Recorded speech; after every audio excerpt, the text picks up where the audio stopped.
Waubra, near the windmills, the electricity generator things, and Telstra has asked me to pull a beehive out of yet another Telstra Pit. So yeah, I'll just clean up around it first just to give a clean area, then I'll set up the equipment and we'll go from there. Okie dokes, so let's have a look what we've got. There we go. Awesome.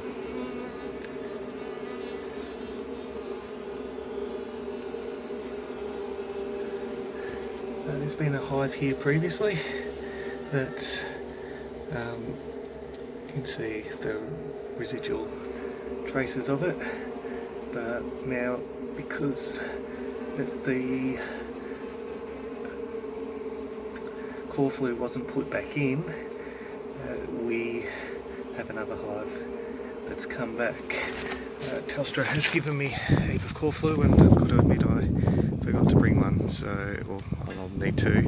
I'll have to come back here when I come to Skipton next week to and put the core flue in, so that way another hive doesn't reappear here. It looks like it hasn't been here for too long, so we'll flip the lid. I'll put this one back on and we'll go from there. Okay, that's the hive turned upside down. The bees aren't happy, obviously.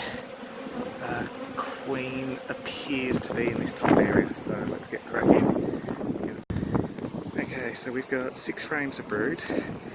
I saw the queen very early in the piece, which is really rare, but she was running over the top of a piece of comb and then down the sides, and if I chased her I would have damaged a lot of comb, so I unfortunately wasn't able to get her.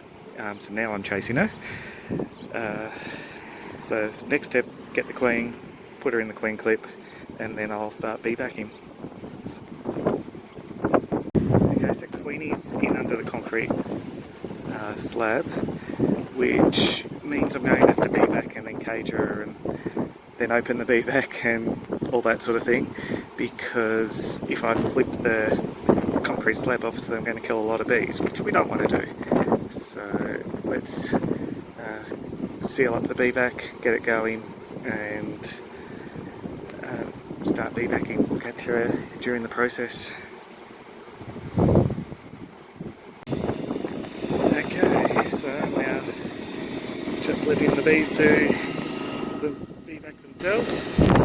The risk to bee vacuum is that you bee vac the queen if you haven't got her already in the queen clip, and that's exactly what I did today, which is really frustrating, but it is what it is. I'll now just leave the bees to bee vac themselves, and then once they're done we can finish up. Turns out I didn't bee vac the queen. Things weren't adding up because I was looking really closely for her and I didn't see her. So my assumption was that I'd bee vac'd her. However, apparently she can still fly, and she did.